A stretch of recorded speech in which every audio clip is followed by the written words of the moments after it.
साहिब, अगर हम पीएम किसान सम्मान निधि की राशि को बढ़ाने की बात करें, तो मंत्रालय के स्तर पर 2 व्यू निकल के सामने आते हैं। एक तो वे लोग हैं जो इस पर फिलहाल कोई टिप्पणी नहीं कर रहे हैं। दूसरे कुछ अधिकारी ऐसे भी हैं जो इसको लेकर सकारात्मक जो है वो संकेत देने की कोशिश कर रहे हैं कि और इसमें ये बताया जा रहा है कि सरकार इसको लेकर संजीदा है और खास तौर से जब से उपराष्ट्रपति ने इस तरह का सुझाव सरकार के सामने रखा है कि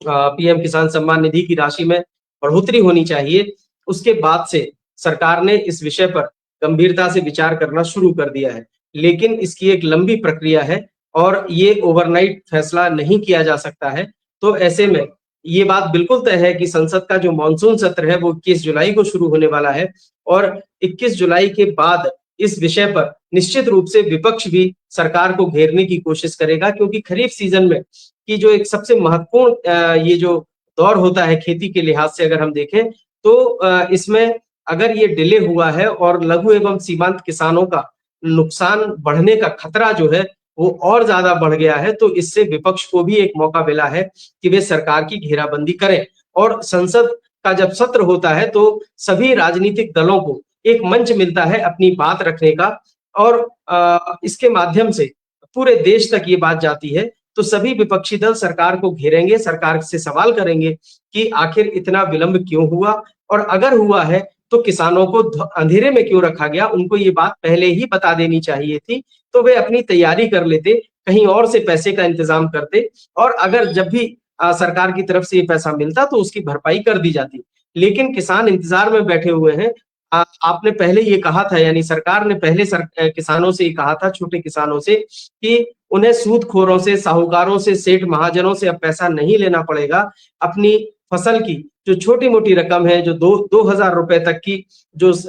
राशि जिसमें खर्च होती है, उस व्यय को वहन करने के लिए सरकार तैयार है। और पिछले 5 सालों में, 6 सालों में किसानों ने अपनी इस आदत को छोड़ दिया था कि वे अपने गाँव के या स्थानीय स्तर पर जो सूद या ब्याज पर पैसा लेते थे, कर्ज लेते थे, अब वो इस काम से बच गए थे। तो ऐसे में किसानों के लिए सरकार ने ये डिले करके एक परेशानी को बढ़ा दिया और ना ही कोई इस तरह का की ठोस वजह बताई कि आखिर वो क्यों नहीं दे रही है इस राशि को। तो निश्चित रूप से संसद के मानसून सत्र में विपक्षी दल इसका जवाब सरकार से चाहेंगे और सरकार जो भी जवाब देगी उससे किसान कितने संतुष्ट हो पाते हैं ये देखने वाली बात होगी। लेकिन इतना तय है कि उपराष्ट्रपति के बयान के बाद ये मुद्दा भी संसद में उठेगा कि आखिर सरकार ने इतने दिनों में क्या फैसला किया है, क्या विचार विमर्श किया है, क्योंकि सरकार की ओर से लगातार ये कहा जा रहा है कि सरकार इस दिशा में सकारात्मक तौर पर जो है वो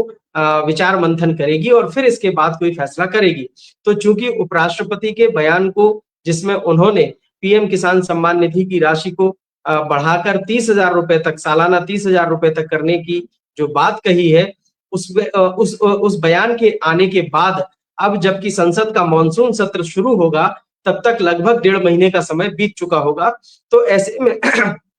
सरकार को ये जवाब देना पड़ेगा कि इन 1.5 महीनों में उसने क्या विचार किया है, क्या फैसला हुआ है और अगर सरकार इस दिशा में कोई विचार कर रही है तो उससे भी देश को अवगत कराया जाए संसद के माध्यम से। और संसद का सत्र समय-समय पर इसीलिए होता भी है जिससे कि सरकार की जो कार्यप्रणाली है, सरकार जो कुछ भी करना चाह रही है और जो कुछ भी कर रही है, उससे देश की जनता अवगत हो, उसको पता चले। तो इस लिहाज से देखा जाए तो 21 तारीख से जो मानसून सत्र शुरू होगा वो बहुत महत्वपूर्ण होगा। खेती किसानी के तमाम मुद्दे इसमें उठाए जाएंगे और चूंकि अब देश में बिहार का एक विधानसभा चुनाव जो कि बहुत महत्वपूर्ण माना जाता है राजनीतिक नजरिए से, उस चुनाव के परिप्रेक्ष्य में भी अगर हम देखें तो सभी राजनीतिक दल, चाहे वे सत्ता पक्ष के हों या विपक्ष के हों, वे अपनी अपनी ऐसी रणनीति को देश की जनता के सामने पेश करना चाहेंगे जिससे कि वे लोगों की नजर में अपने आप को एक जिम्मेदार राजनीतिक दल के तौर पर पेश कर सकें। तो इसलिए भी किसानों के मुद्दे उठना लाजमी है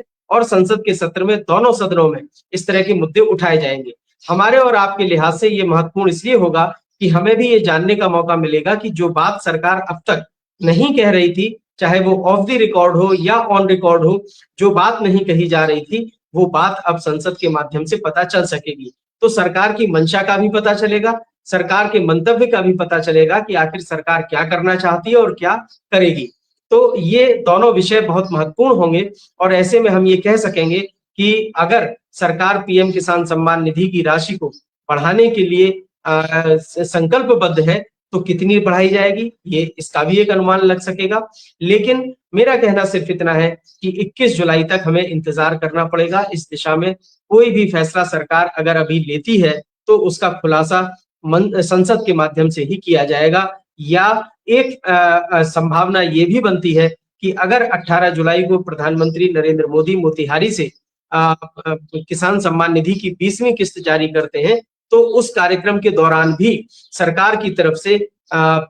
इस सम्मान राशि को बढ़ाए जाने को लेकर अगर कोई फैसला किया जाएगा, तो उसकी भी घोषणा इसी कार्यक्रम में कर दी जाएगी।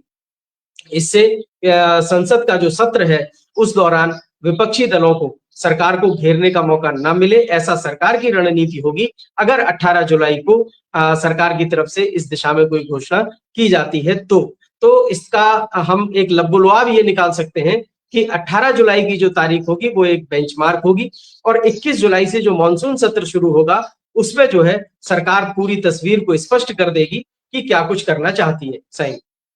बिल्कुल, बहुत बढ़िया तरीके से मुझे लगता है निर्मल जी ने बताई है पूरी बात और उम्मीद करती हूँ कि